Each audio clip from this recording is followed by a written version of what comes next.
சீமான் அவர்களுக்கு இந்த 5% வாக்குங்கிறது வந்து அதுக்கு முன்னாடி இன்னொரு கேள்வி வருது. எதிர்கட்சிகளாக செயல்படக்கூடிய கட்சிகளினுடைய நிலைப்பாடுகளை பற்றி நீங்கள் என்ன நினைக்கிறீங்கன்னு பார்க்கும்போது அந்த இடத்துல அவங்களுக்கு வந்து கூடுதலான மதிப்பு வருது. அதாவது இதில் வந்து இன்னொரு வாக்காளர்கள் இந்த 2989 பேரும் யாருக்கு வாக்களிச்சிங்க போன தேர்தல்ங்கிற கேள்வியும் கேட்கப்படும்.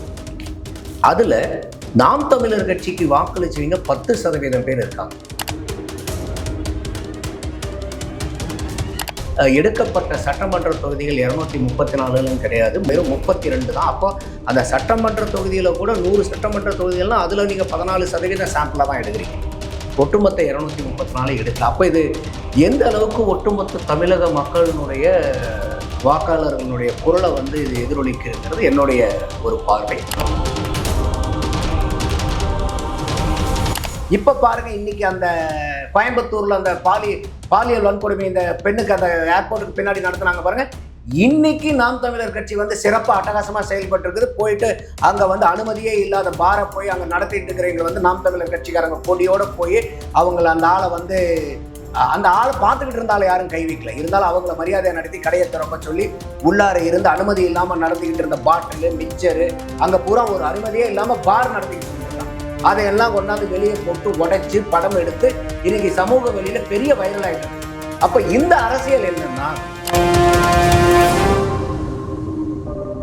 அப்போ இந்த சீமான் அவர்களுக்கும் அந்த நாம் தமிழர் கட்சிக்கும் உண்டான இந்த வாக்கு வெறும் 5% வந்து இத்தனை டாட்ஸை வந்து நம்ம கனெக்ட் பண்ண வேண்டியதா இருக்கு. அதுலயும் பிரதானமான எதிர்கட்சியா செயல்பட்டது யாருன்னு சொல்லிட்டு ஒரு கேள்வி வருது. பாண்டிய சர்வேலே பார்த்தீங்கன்னா அதுல வந்து ஃபர்ஸ்ட் வந்து கம்மியான மார்க் வாங்குறது வந்து தாவேகா தான் வாங்குது. குறைஞ்ச மதிப்பெண் தாவேகா. அதிகமாக யார் வாங்குறாங்கன்னா நாம் தமிழர் கட்சி வாங்குது. அப்போ இந்த கேள்விக்கு உண்டான பார்வை என்ன மாறுது அப்படின்னா,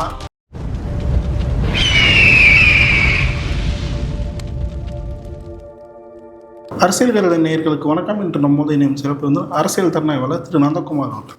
வணக்கம் சார். வணக்கம் சார். எப்படி இருக்கீங்க? நீங்கள் எப்படி இருக்கீங்க? நல்லா இருக்கேன் சார். சார், சமீபத்தில் சாணக்கியா நடத்திய கருத்து கணிப்பு வெளியாயிருந்து அதில் வந்து குறிப்பாக வந்து நாம் தமிழர் வந்து 5% தான் வந்து எடுப்பாங்க இன்னைக்கு வந்து எலெக்ஷன் நடந்தா அப்படின்ற ஒரு கருத்து கணிப்பு வந்து வெளியிட்டிருக்காங்க. எப்படி பார்க்குறீங்க இந்த விடயத்தை? இல்லை, முதல்ல இந்த சாணக்கியாவினுடைய கருத்து கணிப்பு ஜென்ரலாக அவங்க வந்து ஓரளவுக்கு அவர் பாண்டியா அந்த சர்வேல சொல்லும்போது இது வரைக்கும் ஒரு 95% எங்களுடைய சக்ஸஸ் ரேட் இருக்குது அப்படிங்கிறாரு. அதனுடைய ப்ரொஃபைல் ஆஃப் த சர்வேன்னு நம்ம பார்க்கும்போது மொத்தம் 2989 சாம்பிள் எடுக்கிறாங்க. இப்போ நம்ம தமிழ்நாட்டில் வந்து பார்த்திங்கன்னா சற்றேறக்குறைய 70,000 பூத் உண்டு. அப்போ நம்ம 70,000 பூத்து வகுத்தல் நம்மளுடைய சட்டமன்ற தொகுதி 234 போட்டிங்கன்னா சற்றேறக்குறைய 299, அதாவது ஒரு தொகுதிக்கு 300 பூத்து இருக்கும். அப்போ இதில் கூட அவங்க சர்வே இந்த 2989 ஒட்டுமொத்த தமிழ்நாட்டில் பூரா 234 தொகுதியிலையும் எடுக்கல. அவங்க ஒரு 32 சட்டமன்ற தொகுதியில் தான் எடுக்கிறாங்க. அப்போ 32 வகுத்தல் 234 போட்டிங்கன்னா சற்றேறக்குறைய 14% சட்டமன்ற தொகுதியில் எடுக்கிறாங்க. அப்போ அந்த 14 சட்டமன்ற தொகுதியில் நீங்கள் 300ன்னு போடும்போது சற்றேறக்குறைய 9600 பூத்து இருக்கும் நமக்கு அந்த இதில். ஸோ அப்போ நம்ம வந்து 2989 சாம்பிள்னு பார்க்கும்போது 3 பூத்துக்கு ஒரு சாம்பிள்ங்கிற கணக்கு தான் வருது. அப்போ ஒரு பூத்துக்கு சற்றேறக்குறைய ஒரு 1000-1200 வாக்காளர்கள் வருவாங்க. அப்போ ஒரு 3600-3700 பேருக்கு வந்து ஒரு சாம்பிள் எடுக்கிறாங்க. ஒவ்வொரு பூத்துக்கும் டைனமிக்ஸும் வந்து மாறும். அதனால தான் சொல்லுவாங்க சினிமாவில் கூட எங்கள் பெட்டி ஓப்பன் ஆகட்டும்டா, எங்கள் பூத் ஓப்பன் ஆகட்டும்னு சொல்லுவாங்க. அப்போ வந்து ஒரு சட்டமன்ற தொகுதியில் 300 பூத் இருந்தால் கூட அந்த 300 பூத்தும் பல்வேறு வகையில் அதனுடைய கேரக்டரிஸ்டிக்ஸ் இருக்கும், வாக்காளர்களுடைய தன்மை இருக்கும். ஆனால் அவர் அந்த சர்வேலேயே கிளைம் பண்ணுறது வந்து 95% வந்து எங்களுடைய சக்ஸஸ் ரேட் இருக்குன்றாரு. பட் இருந்தாலும் என்னுடைய பார்வை வந்து இந்த சாம்பிள் நம்பரில் எடுக்கப்பட்ட சட்டமன்ற தொகுதிகள் 234 கிடையாது, 32 தான். அப்போ அந்த சட்டமன்ற தொகுதியில் கூட 100 சட்டமன்ற தொகுதிகள்னால் அதில் நீங்கள் 14% சாம்பிளாக தான் எடுக்கிறீங்க. ஒட்டுமொத்த 234 எடுக்கல. அப்போ இது எந்த அளவுக்கு ஒட்டுமொத்த தமிழக மக்களினுடைய வாக்காளர்களுடைய குரலை வந்து இது எதிரொலிக்குங்கிறது என்னுடைய ஒரு பார்வை. பட் அது அவங்களுடைய மெத்தடாலஜிக்கல் பிரகாரம் கரெக்டாக இருக்குதுன்னு கூட அது நம்ம அவர் சொல்கிறாரு. ஸோ அந்த அடிப்படையில் பார்க்கும்போது சீமான் அவர்களுக்கு இந்த 5% வாக்குங்கிறது வந்து, அதுக்கு முன்னாடி இன்னொரு கேள்வி வருது. எதிர்க்கட்சிகளாக செயல்படக்கூடிய கட்சிகளினுடைய நிலைப்பாடுகளை பற்றி நீங்கள் என்ன நினைக்கிறீங்கன்னு பார்க்கும்போது, அந்த இடத்துல அவங்களுக்கு வந்து கூடுதலான மதிப்பு வருது. அதாவது இதில் வந்து இன்னொன்று, வாக்காளர்கள் இந்த 2989 பேரும் யாருக்கு வாக்களிச்சிங்க போன தேர்தல்ங்கிற கேள்வியும் கேட்கப்படுது. அதில் நாம் தமிழர் கட்சிக்கு வாக்களிச்சவங்க 10% பேர் இருக்காங்க. அப்போ இந்த 2989 பேரில் 10% பேர் நாம் தமிழருக்கு நாங்கள் வாக்களித்தோம்னு சொல்லியிருக்காங்க. அந்த 10%, அந்த 10க்கு 10% கூட இப்போ நாம் தமிழருக்கு வாக்கு வருங்கிறது வரல. அப்போ நம்மளுடைய பார்வை இப்போ என்ன அவங்க சொல்ல வருதாங்க அப்படின்னாக்கா, போன தடவை நாம் தமிழர் கட்சிக்கு போட்ட வாக்குகள் கூட இந்த தவிர நாம் தமிழர் கட்சிக்கு வராதோ அப்படிங்கிற ஒரு ஐயப்பாடு வந்து அந்த சர்வே வந்து கொடுக்குது.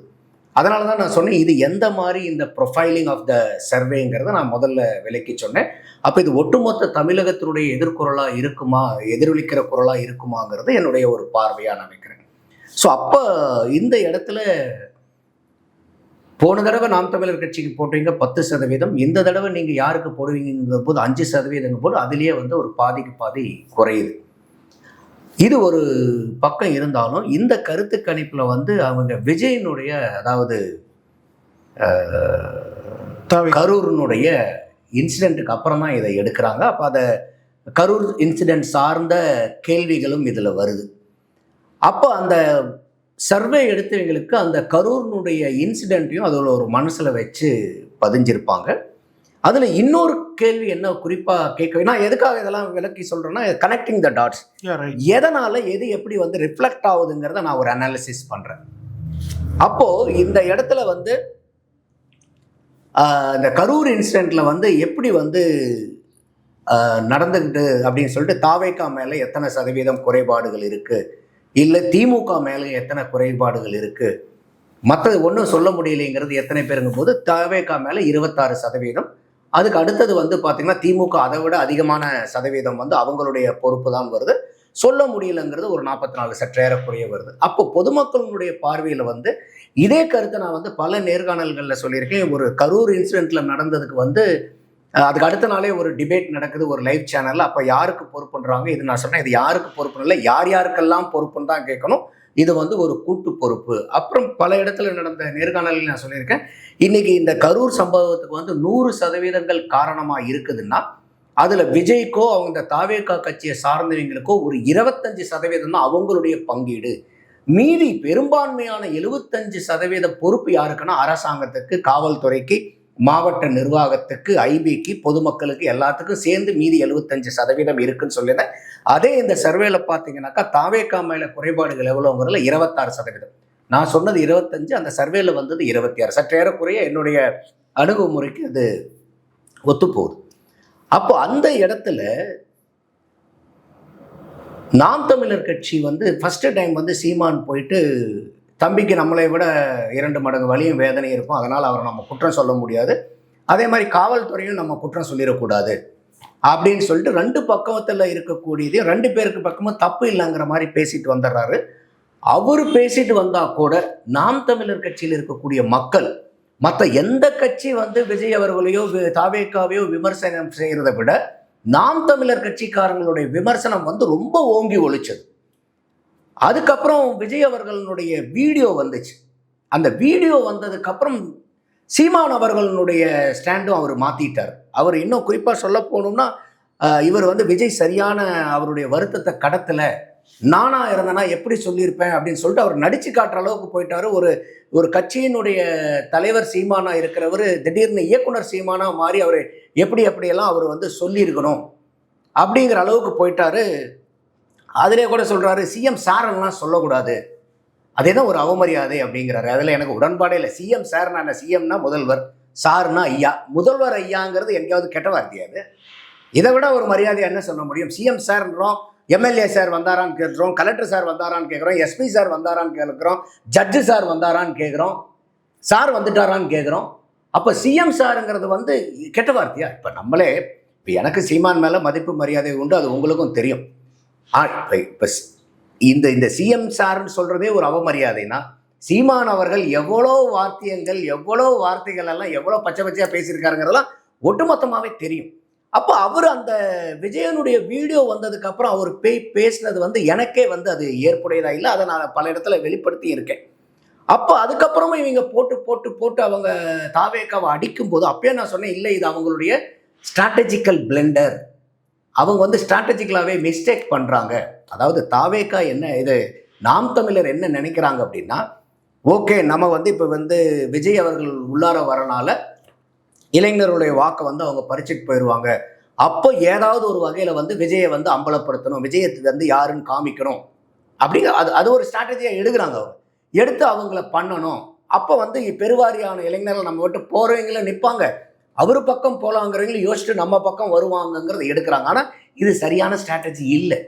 அப்போ இவங்க ஏறி ஏறி ஏறி மற்ற யாரும் விமர்சித்ததை விட அதிகமாக நாம் தமிழர் கட்சிக்கு வந்து இந்த கரூர் இன்சிடெண்ட்டில் தாவேக்காவை விமர்சித்தது நான் எதிர்பார்த்த மாதிரியே என்னுடைய சிந்தனை எப்படி இருந்துச்சோ அதே மாதிரி இது நாம் தமிழருக்கு இது எல்லாம் கூட்டி கழிச்சு பார்க்கும்போது அது அவங்களுக்கு ஒரு பேக் ஃபயராக மாறி இருக்குது. அதனால தான் சொல்கிறேன், இவங்க சொன்ன செஞ்ச இந்த strategy it's a strategical Blender. இது யார் இந்த ஸ்ட்ராட்டஜியை கொடுத்தாங்கன்னு தெரியல. ஏன்னா எந்த ஒரு சூழ்நிலையிலையும் தமிழ்நாடு வாக்காளர்களை பொறுத்த வரைக்கும் நீங்கள் ஒரு யாரோ ஒருத்தர் துக்கத்தில் இருக்கும்போது நீங்கள் அவர்களை விமர்சிச்சிங்கன்னா உங்களுக்கு வந்து சிம்பத்தி வந்துடும். சிம்பத்தி வந்ததுக்கப்புறம் ஆட்டோமேட்டிக்காக நீங்கள் அவங்கள போய் அதிகமாக விமர்சித்து அடிக்கடிக்க உங்கள் மேலே வெறுப்பு வந்து அந்த பாதிக்கப்பட்ட நபர் மேலே அனுதாபங்கள் மாறிடும். அதே நான் பல இடத்துல பதிவு பண்ணியிருக்கேன். இந்த கரூர் சம்பவத்துக்கு அப்புறம் விஜய் அவர்களுக்கு அனுதாபங்களும் ஆதரவும் கூடி இருக்குதுன்னு நான் பல இடத்துல பேசியிருக்கேன். அதுவும் இந்த சர்வே வந்து வெளிப்படுத்துறதா நான் பார்க்குறேன். அப்போ இந்த சீமான் அவர்களுக்கும் இந்த நாம் தமிழர் கட்சிக்கும் உண்டான இந்த வாக்கு வெறும் 5% வந்து இத்தனை டாட்ஸை வந்து நம்ம கனெக்ட் பண்ண வேண்டியதாக இருக்குது. அதுலேயும் பிரதானமான எதிர்க்கட்சியாக செயல்பட்டது யாருன்னு சொல்லிட்டு ஒரு கேள்வி வருது. பாண்டே சர்வேலே பார்த்தீங்கன்னா அதில் வந்து ஃபஸ்ட்டு வந்து கம்மியான மார்க் வாங்குறது வந்து தாவேக்கா தான் வாங்குது. குறைஞ்ச மதிப்பெண் தாவேக்கா. அதுக்கு அடுத்தது தாவேக்காவை விட 1% அதிகமாக யார் வாங்குறாங்கன்னா நாம் தமிழர் கட்சி வாங்குது. அப்போ இந்த கேள்விக்கு உண்டான பார்வை என்ன மாறுது அப்படின்னா, இந்த கரூர் இன்சிடென்ட் அதை தான் குறிப்பாக சொல்கிறேன். இந்த ஏன்னா சமீபமாக நடந்தது தான் பசுமையாக மக்கள் மனசில் இருக்கும்.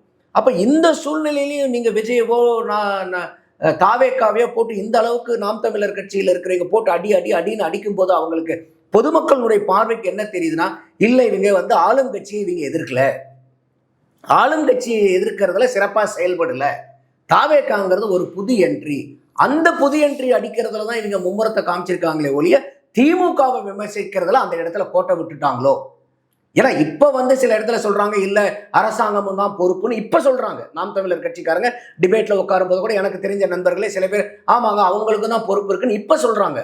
ஆனால் இதுக்கு முன்னாடி வரைக்கும் யார் ஒருத்தரும் துளி அளவுக்கு கூட அரசாங்கத்துக்கும் இதில் பொறுப்பு இருக்குன்னு பேசவே இல்லை. அது மக்கள் கிட்ட நாம் தமிழர் கட்சியை பற்றின பிம்பத்தை தவறான முறையில் கொண்டு சேர்த்துருக்கு. அதுதான் நான் சொன்னேன், இது வந்து யார் சொல்லி இந்த ஸ்ட்ராட்டஜி எடுத்தாங்கன்னு தெரியல. சீமான் இந்த ஸ்ட்ராட்டஜி எடுக்க சொன்னாரா, இல்லை சீமானுக்கு நல்லது பண்ணுறங்கிற பேரில் வேற யாராவது இந்த மாதிரி இந்த ஸ்ட்ராட்டஜியை கையில் எடுக்குன்னு சொல்கிறாங்களா? எப்படி பண்ணியிருந்தாலும் this is a strategical Blender. அதுதான் இந்த கேள்வியில் வந்து பிரதிபலிச்சிருக்கிறது. இது நான் வந்து ஏற்கனவே நான் பல இடத்துல நான் பேசினது, என்னுடைய சிந்தனையோட்டையும் அதுவும் வந்து ஒன்றா போகிறது வந்து எனக்கு பெரிய வியப்பு இல்லை. ஆனால் இதை வந்து சீமான் அவர்களோ நாம் தமிழர் கட்சிக்காரங்களோ அவங்க ரொம்ப கண்ணும் கருத்துமாக கவனிக்கணும். அதனால் இந்த கருத்தில் நான் முழுக்க உடன்படுறோங்கிறதும் இல்லை. ஏன்னா நான் அதனால தான் இந்த சாம்பிள் ப்ரொஃபைலை பற்றி நான் சொன்னேன். ரைட். அப்போ அது வந்து ஒட்டுமொத்த தமிழகத்தின் குரலாகவும் நான் எடுத்துக்கல. இருந்தாலும் அந்த 32 அவங்க சொல்கிற மாதிரி, பாண்டே அவர்கள் சொல்கிற மாதிரி இது சட்டமன்ற தமிழகத்துக்கு பூரா எதிரொலிக்கலைன்னா கூட இந்த 32 தொகுதியில் இது இந்த மாதிரி எதிரொலிக்குது. அப்போது நீங்கள் கொஞ்சம் சூதானமாக இருங்க. அப்போ உங்களுக்கு நான் திருப்பி சொல்கிறது, சீமான் அவர்களுக்கோ நாம் தமிழர் கட்சிக்கோ என்ன சொல்கிறேன்னா, உங்களுடைய எதிராளி திமுக தான், இன்னைக்கு ஆட்சியில் இருக்கக்கூடிய திமுக தான். அப்போ உங்களை திமுக அரசை சார்ந்து அரசாங்கத்தின் நடவடிக்கையை சார்ந்து இப்போ பாருங்கள், இன்னைக்கு அந்த கோயம்புத்தூரில் அந்த பாலியல் வன்கொடுமை இந்த பெண்ணுக்கு அந்த ஏர்போர்ட்டுக்கு பின்னாடி நடத்துனாங்க பாருங்கள். இன்னைக்கு நாம் தமிழர் கட்சி வந்து சிறப்பாக அட்டகாசமாக செயல்பட்டு இருக்குது. போயிட்டு அங்கே வந்து அனுமதியே இல்லாத பாரை போய் அங்கே நடத்திட்டு இருக்கிறவங்க வந்து நாம் தமிழர் கட்சிக்காரங்க கொடியோட போய் அவங்கள அந்த ஆளை வந்து அந்த ஆளை பார்த்துக்கிட்டு இருந்தாலும் யாரும் கை வைக்கல. இருந்தாலும் அவங்கள மரியாதையை நடத்தி கடையை திறக்க சொல்லி உள்ளார இருந்து அனுமதி இல்லாமல் நடத்திக்கிட்டு இருந்த பாட்டிலு மிக்சரு அங்கே பூரா ஒரு அனுமதியே இல்லாமல் பார் நடத்திக்கிட்டு இருந்திருக்காங்க. அதையெல்லாம் கொண்டாந்து வெளியே போட்டு உடைச்சு படம் எடுத்து இன்னைக்கு சமூக வெளியில பெரிய வைரல் ஆகிட்டு இருக்கு. அப்ப இந்த அரசியல் என்னன்னா, இது அரசாங்கத்தினுடைய சட்டம் ஒழுங்கு சரியில்லாததை படம் பிடித்து காட்டக்கூடிய நடவடிக்கை. இந்த மாதிரி நடவடிக்கையை கடந்த ஒரு 3-4 மாசமா 5-6 மாசமா நாம் தமிழர் கட்சி சிறப்புமா எடுத்திருந்தாங்கன்னா இந்நேரம் நாம் தமிழர் கட்சி எங்கேயோ இருந்திருக்க வேண்டிய கட்சிங்கிறது என்னுடைய பார்வை. ஏன் சார் நிறைய இஷ்யூஸை வந்து கையில் பேசிட்டு தானே சார் வராங்க? இல்ல, அதாவது நம்மளே பல தடவை பேசியிருக்கோம். சில மாநாடுகள் அது இதெல்லாம் வித்தியாசமா பண்ணியிருக்காங்க. அதுல எனக்கு முழுக்க சீமான் மேல மதிப்பும் மரியாதையும் உண்டு, என்னுடைய ஆதரவுகளும் உண்டு. சில பேர் சொல்ற மாதிரி அவங்க மாட்டுக்கு நடத்துறாங்க, தண்ணிக்கு நடத்துறாங்க, மரத்துக்கு நடத்துறாங்க, அதுலலாம் எனக்கு இல்லை. சூழலியல் ரொம்ப முக்கியம். இன்னைக்கு சூழலியல் இல்லைன்னா நீங்கள்னாலும் சுவாசிக்க கூட முடியாது. இப்போ கையில் எப்படி வந்து தண்ணி பாட்டில் கொண்டு வருமோ அந்த மாதிரி கையில் ஒரு ஆக்சிஜன் பாட்டில் இனிமேல் இன்னும் பாருங்க, இன்னைக்கு எழுதி வச்சு இன்னும் ஒரு 5 வருஷத்துல 10 வருஷத்துல ஒவ்வொருத்தரும் வாட்டர் பாட்டில் ஒரு கையிலையும் ஆக்சிஜன் சிலிண்டர் வந்து ஒரு பேக் மாதிரி பின்னாடி மாட்டிக்கிட்டு மூக்கில் 2 டியூப் விட்டுக்கிட்டு தான் நம்ம வெளியே வரோம். அதுலலாம் எனக்கு உடன்பாடு உண்டு. ஆனால் இப்போ இந்த கரூருக்கு அப்புறம் சம்பவம் நடந்தது கூட வந்து பார்த்தீங்கன்னா அந்த நேரத்தில் இப்போ திருவண்ணாமலை பக்கம்னு நினைக்கிறேன், ஆந்திராவிலேருந்து வந்த பெண்களை வந்து 2 போலீஸார் வந்து கற்பழிச்சிட்டு அதை பற்றி நாம் தமிழர் கட்சி அந்த நேரத்தில் பெருசாக எதுவுமே பேசல. அவங்க பூரா விஜய் அடிக்கிறதுலே குறிக்கோளாக இருந்தாங்க. அப்போ அரசாங்கத்தில் அந்த 2 மாசத்துல வந்து அரசாங்கத்தில் எந்த குளறுபடிகளுமே நடக்கலையா? அப்போ இதெல்லாம் தான் ஒரு பொதுமக்கள் பார்க்குறான். அப்போ இதில் வந்து திமுக வேற ஒரு நேரட்டிவை செட் பண்ணாங்க. அவங்க நேரட்டிவை என்ன செட் பண்ணாங்க? இல்லை, சீமான் அவர்கள் வந்து ஸ்டாலினை போய் பார்த்துட்டு வந்தது ஒரு செட்டிங் போட்டாங்க. ஆனால் இவர் போனது வந்து முத்துனுடைய மரணத்தை வந்து துக்கம் விசாரிக்கிறதுக்காக போனாரா. அதை வந்து நான் சீமானை பல இடத்துல பாராட்டி பேசியிருக்கேன். ஏன்னா அரசியல் எது முரண்பாடுகள் கொண்ட கட்சியாக இருந்தாலும் ஒரு தனி மனிதனுடைய அந்த ஒரு மனிதாபிமானத்தில் போய் பார்க்கறது வந்து மனித மாண்புன்னு. அதுக்கப்புறம் கொஞ்ச நாள் கழிச்சு என்ன செட்டிங் போட்டாங்க? உதயநிதி ஸ்டாலின் அவர்களுக்கு வேண்டப்பட்டவர்கள் புறம் சீமானை சந்திச்சு மறுபடியும் வந்து இதை அடுத்த கட்டத்துக்கு எப்படி கொண்டு போகிறதுன்னு பேசினாங்க. தாவேகாவை வந்து நீங்கள் அடிக்கணுங்கிற மாதிரி பேசினாங்க.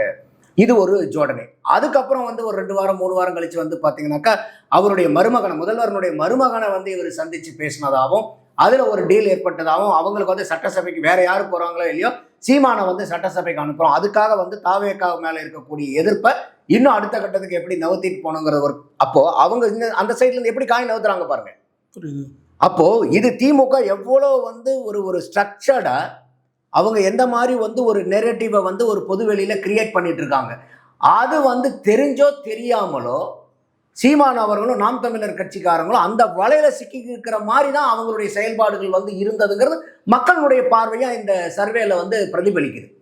அப்போ இப்பயும் அதில் மாதிரி இல்லாமல் நீங்கள் திமுகவும் இன்னைக்கு தமிழக, ஏன்னா நீங்கள் திமுக இருந்து தான் நீங்கள் ஆட்சியை வாங்க போகிறீங்க.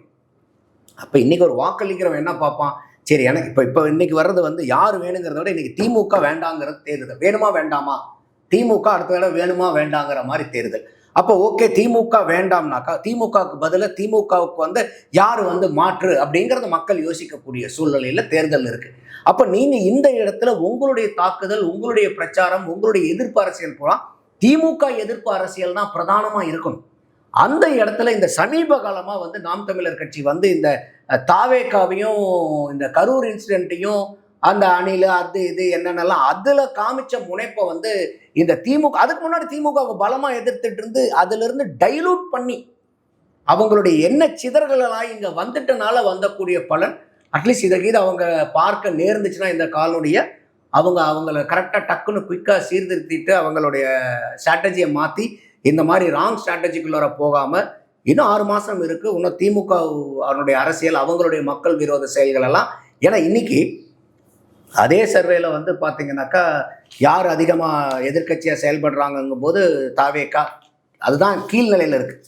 அதுக்கு அடுத்த 1% கூடுதலாக நாம் தமிழ் 15. அதுக்கு அடுத்தது வந்து பார்த்தீங்கன்னா பாரதிய ஜனதா வருது. அதுக்கப்புறம் ஒரு 60% பக்கமாக அதிமுக வருது. அப்போ இந்த இடத்துல வந்து ஒரு இப்போ திமுகவுக்கு இந்த திமுக எனக்கு வேண்டான்னு ஒரு ஒரு முடிவெடுத்து ஒரு வாக்களிக்கிறீங்க. அப்புறம் என்னன்னா அடுத்தது யார் வந்து நல்ல எதிர்கட்சியாக செயலாற்றுறாங்கன்னு தான் பார்ப்பாங்களே ஒழிய யார் நல்லா வந்து விஜயை எதிர்க்கிறாங்கன்னு பார்க்க மாட்டாங்க. யார் நல்லா அதிமுகவை எதிர்க்கிறாங்கன்னு பார்க்க மாட்டாங்க, யார் நல்லா பிஜேபியை எதிர்க்கிறாங்கன்னு பார்க்க மாட்டாங்க. யார் இந்த திராவிட முன்னேற்ற கழகத்தினுடைய தற்போதைய அரசாங்கத்தினுடைய குறைபாடுகளையும் குற்றங்களையும் சுட்டி காட்டி எந்த அளவுக்கு மக்கள் கிட்ட அந்த மக்கள் நல அரசியலை கொண்டு போறாங்கிறத பார்த்து வாக்களிப்பாங்க. அப்போ அந்த இடத்துல பார்க்கும்போது இது கம்மியாக இருக்குதுங்கிறது என்னுடைய பார்வை, அந்த சர்வேனுடைய நம்பரை வச்சு பார்க்கும்போது. சார், இந்த சர்வேல வந்து விஜய் அவர்களுக்கு அந்த 20% வந்து கொடுத்துருக்காங்க. இது வந்து தனிப்பட்ட விஜய்க்கான வாக்கள், அதாவது தனிச்சு நின்னா இந்த 20% எடுக்காங்கன்ற மாதிரி மீன் பண்றாங்க. இன்கேஸ் டிவிக்கே வந்து என்டிஏ அலையன்ஸ்குள்ளேயோ இல்லை அவங்க ஒரு அலையன்ஸோ ஏற்படுத்தினா அந்த 20% மொத்தமாக போகுமான்ற ஒரு கேள்வி இருக்கு சார். இல்லை, இப்போ இது என்னுடைய பழைய அனாலிசிஸ் நம்ம சேனல்லே கூட நம்ம பேசியிருக்கிறோம். பழசு என்னுடைய இது அனாலிசிஸ் வந்து 10 to 15% விதைக்கு இருக்குங்கிற நான் பல சேனல்களில் லைவ் டிபேட்டில் கூட பேசியிருக்கேன். அதோட இல்லாமல் இந்த கரூர் இன்சிடென்ட்டுக்கு அப்புறம் இந்த 10 to 15ங்கிறது, அப்போ 10 இருக்கலாம் 15 இருக்கலாம். இந்த கரூர் இன்சிடென்ட்டுக்கு அப்புறம் வந்து பார்த்தீங்கன்னா மக்கள்கிட்ட விஜய்க்கு உண்டான அனுதாபங்களும் ஆதரவும் பெருகி இருக்கு. அப்போ இன்னைக்கு சூழ்நிலையில் கண்டிப்பாக வந்து ஒரு 15% வந்து ஷூர் ஷாட்டாக வருங்கிறதே நான் பல டிபேட்களில் சொல்லியிருக்கேன். அந்த இடத்துல பார்க்கும்போது இன்னைக்கு 15ங்கிறது அங்கே 20 வந்திருக்குது. 5% வந்து அவங்களுக்கு எக்ஸ்ட்ரா வந்திருக்கு. அது என்னுடைய இன்னைக்கு வரைக்கும் அனாலிசிஸ் வரைக்கும் ஒரு 20 எந்த அளவுக்கு போகிறாங்கிறது எனக்கு ஒன்றும் புலப்படல. பட் 15ங்கிறது வந்து ஃபேர் நம்பர் என்னுடைய பார்வையில். I maybe right or maybe wrong. So அப்படி இருக்கும்போது இன்னைக்கு விஜய் வந்து ஒரு 15% இருக்குது. இப்போ நீங்கள் கேட்குற கேள்வி வந்து பார்த்தீங்கன்னாக்கா, இவர் பாரதிய ஜனதா அதிமுக கூட போயிட்டா இந்த 20% போயிருமான்னு நீங்கள் மொத்தமாக போகுமான்னு கேட்குறேன்.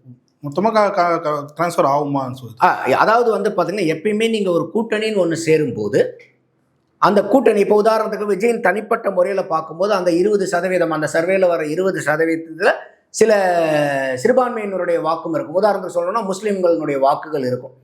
இப்போ அவங்க வந்து அதிமுக பாரதிய ஜனதா கூட்டணிக்கு வந்து விஜய் அவர்கள் போறாருங்கிறது வந்து உங்கள் கேள்வி வந்து உண்மையாக இருக்குமானால் என்ன ஆகும்னா, இந்த 20% வெளியே போயிடாது. இந்த 20%த்தில் 2-3 முஸ்லீம்கள் இருந்தாங்கன்னா அந்த 3%த்தில் ஒரு பகுதி வந்து வெளியே போகலாம். முழுக்க முழுக்க அத்தனை முஸ்லீமும் வெளியே போயிடுவாங்கிறது. ஏன்னா இன்னைக்கு வந்து விஜய் அவர்களுடைய ரசிகராக இருக்காருன்னு வச்சுக்கோங்க.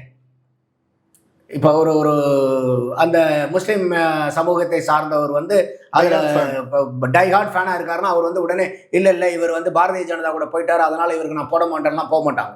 ஸோ அப்போ இதில் வந்து ஒரு 2-3% இங்கே வருதுன்னா அதில் வந்து ஒரு 30-40% வெளியே போகும். அப்படியே போனாலும் நீங்கள் அதிமுக பாரதிய ஜனதா ஓட்டு இது வரைக்கும் உங்களுக்கு இல்லை, பேலன்ஸ் இருக்கிறதுல அந்த ஓட்டு பூரா உங்களுக்கு கன்சாலிடேட் ஆகும் இல்லையா? அப்போ கூட்டணிங்கிறது என்னன்னா 1+1 = 2ங்கிறது கூட்டணி இல்லை. 1+1 = greater than 2. 3ஆவும் இருக்கலாம், 4ஆவும் இருக்கலாம், 5ஆவும் இருக்கலாம். அதான் சினர்ஜிஸ்டிக் எஃபெக்ட். உன்னால எனக்கு லாபம், என்னால் உனக்கு லாபம். அப்போ சின்ன சின்ன இந்த மாதிரி சில லாஸ்கள் வரும், ஆனால் அதை விட கெயின்கள் வந்து அதிகமாக வரும். அப்படி பார்க்கும்போது இன்னைக்கு விஜய் அவர்கள் வந்து அதிமுக பாரதிய ஜனதா கூட்டணிக்குள்ளார போனார்னா, ஏன்னா இன்னைக்கு ஏற்கனவே நான் சொன்ன மாதிரி திமுகவை தோற்கடிக்கக்கூடிய சக்தி யாருக்கு இருக்குது? அதிமுக. அப்போ அதிமுக பாரதிய ஜனதா கூட்டணிக்கு வந்து அந்த சக்தி இருக்குதுங்கும் போது இன்னைக்கு விஜய் அவர்களுடைய கூட்டணி அங்கே போச்சுன்னா மமோத் மெஜாரிட்டி கிடைக்கும். அப்போ வந்து பார்த்தீங்கன்னா இன்னைக்கு விஜய்க்கு வந்து அந்த வாக்கு சதவீதம் அந்த 20ல் வந்து 1-2% மைனாரிட்டி வாக்கு வெளியே போனாலும் மீதி இருக்கக்கூடிய வாக்கு அங்கே போய் அதை மேனேஜ் பண்ணி அதுக்கு மேலே வந்து அவருக்கு கெயின் கிடைக்கிற மாதிரி வருங்கிறது என்னுடைய பார்வை. அந்த இப்போ திமுக வந்து 36% தான் இறங்கியிருக்கு கிட்டத்தட்ட. இது எதனால நினைக்கிறீங்க? அதுதான் இப்போ இன்னைக்கு தமிழகத்தை பொறுத்த வரைக்கும் இப்போ சமீப காலமாகவே சட்டம் ஒழுங்கு சீர்கேடு ஏகப்பட்டது இருக்குது.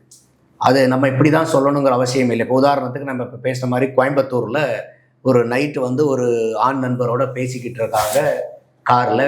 அது வந்து முதுகலை படிக்கக்கூடிய மாணவி. அந்த பொண்ணை வந்து அடித்து போட்டுட்டு நடுராத்திரியில் கூட்டிகிட்டு போயிட்டு அவங்க வந்து பாலியல் பலாத்காரம் பண்ணி தூக்கி போட்டு போகிறாங்க. இது வந்து எங்கே நடக்குது? கோயம்புத்தூரில் நடக்குது. கோயம்புத்தூர் எவ்வளோ பண்பட்ட நகரங்கிறது நமக்கு தெரியும். அடுத்தது இன்னைக்கு எங்கே பார்த்தாலும் போதை கலாச்சாரம், எங்கே பார்த்தாலும் போதை கலாச்சாரம். அப்போ இன்னைக்கு பள்ளிக்கூட மாணவர்களுக்கெல்லாம் இன்னைக்கு வந்து வெறும் நான் சொல்கிறது டாஸ்மாக் இல்லை, கெமிக்கல் ட்ரக்ஸ் கிடைக்குது, சிந்தட்டிக் ட்ரக்ஸ் கிடைக்குது, அவங்களுக்கு டேப்லெட்ஸ் நிறைய ஏகப்பட்டது கிடைக்குது. அப்போ பார்த்தீங்கன்னா இப்போ சமீபமாக திருவாரூர் பக்கத்தில் நினைக்கிறேன், அங்கே வந்து பார்த்திங்கன்னா ஒரு பெண்மணி, ஒரு 40 வயதான பெண்மணி வந்து அங்கே ஆடு மாடு மேய்ச்சிக்கிட்டு இருக்காங்க. அங்கே 2 பேர் தண்ணி போதையில் வந்த ஆட்கள் வந்து பார்த்திங்கன்னா இந்த அம்மாவை பாலியல் பலாத்காரம் பண்ணி ஏதோ பண்ணணும்னு நினைக்கிறாங்க. அப்போ அவங்க கத்தி கூச்சல் போட்டதில் எல்லாரும் வந்த போது என்ன பண்ணுறாங்க, அந்த அம்மாவை வந்து தண்ணியில் முக்கி சாகடிக்க பார்க்குறாங்க. அந்த மக்கள் அங்கே வந்தவங்க ஓடி வந்தவங்க வந்து காப்பாற்றி போலாங்கிற வழியில அந்த அம்மா செத்து போகுது. இது என்ன? தண்ணியினால் வந்த பிரச்சனை. அந்த போதை கலாச்சாரத்தினால வர்றது. அடுத்தது கோயம்புத்தூர். கோயம்புத்தூர் பக்கத்தில் ஒரு ஊரில் வந்து பார்த்தீங்கன்னா ஒருத்தன் குடிச்சிட்டு போதையில் வரான். போதையில் போகிறவன் பூரா அந்த ஆளுங்க மேலே ரோட்டில் கல்லெடுத்து அடிக்கிறான். கல்லெடுத்து அடிக்கும்போது வந்து பார்த்தீங்கன்னா ஒரு 5-6 பேர் காயமடைகிறாங்க. ஒரு அம்மா வந்து ஒரு 65 வயசு 60 வயசுன்னு நினைக்கிறேன், அந்த 55 வயசு நினைக்கிறேன். அந்த அம்மாவுக்கு வந்து அடிபட்டதில் அந்த அம்மா விழுந்துடுறாங்க. அது விழுந்ததுக்கப்புறம் கல்லை தூக்கி போட்டு அந்த ஆள் கொள்றான். இது அந்த போதையினால் வரக்கூடியது. அடுத்தது இன்னொரு கல்லூரியில் வந்து பார்த்தீங்கன்னாக்கா தான் விரும்பக்கூடிய ஒரு மாணவியை வந்து இன்னொருத்தன் அவனும் விரும்புகிறாங்கிறதுக்காக அவனுக்கு போதை ஊசியை போட்டு போதையை அதிகப்படுத்தி அவனை கொண்டிருக்காங்க. அப்போ எந்த அளவுக்கு இன்னைக்கு தமிழ்நாட்டில் சட்டம் ஒழுங்கு இருக்கு பாருங்க. நம்ம இப்போ இன்னைக்கு கரூரில் நடந்ததும் சாம்பியனும் சட்டம் ஒழுங்கு பிரச்சனையில தானே வரும் உங்களுக்கு. அப்போ இந்த இடத்துலலாம் இன்னைக்கு தமிழ்நாட்டை பொறுத்த வரைக்கும் இன்னைக்கு வரைக்கும் ஃபுல் டைம் டிஜிபி இருக்காரா? இல்லை. அப்போ ஒரு ஃபுல் டைம் டிஜிபி இருந்தால் ஒரு தமிழ்நாட்டினுடைய லா அண்ட் ஆர்டர் எப்படி இருக்கும், இல்லைனா இது எப்படி இருக்கும்? அப்போ இந்த லா அண்ட் ஆர்டரை பற்றியும் கேள்வி கேட்குறாங்க. இதே சர்வேல ரொம்ப மோசமாக இருக்குன்னு வருது லா அண்ட் ஆர்டர். அதுக்கு மேலே இன்னைக்கு பெண்களுக்கு வந்து பார்த்தீங்கன்னாக்கா சாதாரண 8 வயசு குழந்தையிலேருந்து 80 வயசு பாட்டி வரைக்கும் இன்னைக்கு கர்ப்புக்கு வந்து பாதிப்பு. அப்போல்லாம் 80 வயசு பொம்பளைய கூட கற்பழிக்கிற அளவுக்கு, ஏன்னா இந்த போதையினால். அப்போ இந்த போதை எந்த அளவுக்கு வந்து மனுஷனை வந்து மிருகங்கள் ஆக்கிட்டு இருக்குன்னு பாருங்க. இதுல வேற அமைச்சர் பெருமக்கள் வந்து இல்ல அவனை குடிகாரன்னு சொல்லாதீங்க, மது பிரியர்கள்னு சொல்லுங்கன்னு பேட்டி கொடுக்குறாங்க. அமைச்சர் முத்துசாமி அமைச்சர் பேட்டி கொடுத்தார். அதெல்லாம் எவ்வளோ ஒரு இந்த சமூகம் எவ்வளோ இன்னும் சீர்கட்டுறதுக்கு இவங்க ரோடு போட்டு அமைச்சு கொடுத்துட்டு இருக்காங்கன்னு பாருங்க. அப்போ இனிமேல் யாராவது வந்து இந்த மாதிரி காம கொடூரர்கள் இருக்காங்க பாருங்க, இந்த மாதிரி இப்போ இச்சை கொண்டு போய் போதையில் வந்து பெண்கள் எல்லாம் 80 வயசு பாட்டின்னு பார்க்காம 8 வயசு பெண்ணுன்னு பார்க்காம கற்பழிக்கிறவனை பூரா அவனை இனிமேல் நம்ம காம கொடூரன்னு சொல்லக்கூடாது. அவங்கள பூரா வந்து பார்த்தீங்கன்னாக்கா பெண் பிரியர்கள்னு நம்ம இனிமேல் சொல்லணும். மதுப்பிரியர்கள், பெண் பிரியர்கள். அதே மாதிரி இந்த ஊழல் அடிச்சு கொள்ளை அடிச்சு ஊரை அடிச்சு உலையில போடுறான் பாருங்க, அவனையெல்லாம் ஊழல்வாதிகள்னு சொல்லக்கூடாது, பணப்பிரியர்கள் இந்த மாதிரி சொல்லணும். அப்ப இன்னைக்கு இருக்கக்கூடிய அரசாங்கம் வெறும் வார்த்தை ஜால அரசியலை மட்டும் பண்ணிட்டு இருக்காங்க. அப்போ ஊர் பேர்ல எந்த இடத்துலையும் தமிழ்நாட்டில் காலனிங்கிற பேர் இல்லைன்னா காலனி அழிஞ்சிரும்.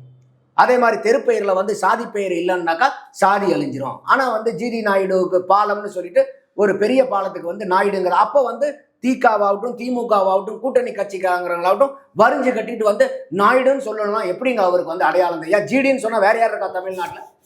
உங்களுக்கு தெரிஞ்ச யாராவது ஜிடின்னு சொன்னா வேற யாராவது தெரியுமா? அப்போ இவங்க வெறும் வார்த்தை அரசியலே பண்ணிட்டு இருக்காங்க. அப்போ இந்த மாதிரி இருக்கும்போது இன்னைக்கு நம்ம சமீப காலமாகவும் பார்த்தோம், தூய்மை பணியாளர்கள் வந்து போராட்டம் நடத்திக்கிட்டு இருந்தாங்க. அப்போ வந்து கோர்ட் வந்து அந்த இடத்துல இருந்து அப்புறப்படுத்தி வேற இடத்துல வைங்கன்னாங்க. நைட்டோட நைட்டா பூந்து எந்த அளவுக்கு அவங்கள போலீஸ் அராஜகம் பண்ணாங்கன்னு தெரியும். அந்த நேரத்தில் சிஎம் என்ன பண்ணிட்டு இருந்தாரு? கூலி படம் பார்த்துக்கிட்டு இருந்தார். இப்போ டெல்டா விவசாயிகள் வந்து இன்னைக்கு பெரிய பிரச்சனையாகி எடப்பாடியார் அவர்கள் போய் அங்க பெரிய அளவுக்கு வந்து அதை அம்பலப்படுத்தி இன்னைக்கெல்லாம் ஓரளவுக்கு துரிதமா பண்ணிட்டு இருக்கும்போது அன்னைக்கு சிஎம் என்ன பண்ணிட்டு இருந்தாரு? இதே பைசன் படத்துக்கு விமர்சனம் எழுதிக்கிட்டு இருந்தார். துணை முதலமைச்சர் ஐயா என்ன பண்ணாரு? சோசியல் மீடியாவில் ஏதோ ஒரு படத்தை ஃபார்வர்டு பண்ணிட்டு இருக்காரு, ரீபோஸ்ட் பண்ணிட்டு இருக்காரு. அப்போ இவங்களுடைய அரசியலினுடைய பார்வைகள், இவங்களுடைய செயல்பாடுகள்லாம் இப்போ ஸ்டாலின் ஐயா அவர்கள் வந்து சினிமாவே பார்க்கக்கூடாது அப்படி நான் சொல்லலை. எந்த ஒரு தனி மனிதனுக்கும் இன்னைக்கு வந்து நீங்கள் ஃபேஸ்புக்லையோ ட்விட்டர்லையோ இன்ஸ்டாவிலையோ இல்லை வந்து சினிமாவுக்கு போகிறதுக்கோ நாடகத்துக்கு போகிறதோ பொழுதுபோக்குறதோ அத்தனை உரிமைகளும் தனி மனிதனுக்கு என்னென்ன உரிமைகள் இருக்கோ அத்தனை இருக்கு. ஆனால் இடம் பொருள் ஏவல்னு இருக்கு இல்லையா? எந்த நேரத்தில் நீங்கள் எதை செய்யணும்னு இருக்கு இல்லையா? அப்போ ஊரே பத்தி எரிஞ்சிட்டு இருக்கும்போது நீங்கள் ஃபிடில் வாசிக்க கூடாது இல்லை? நீங்கள் ஃபிடில் கலைஞனா இருங்க. அப்போ எந்த நேரத்தில் அதை வாசிக்கணுங்கிறது இருக்குல்ல? பலர்களுக்கு தெளிவாக நன்றி சார்.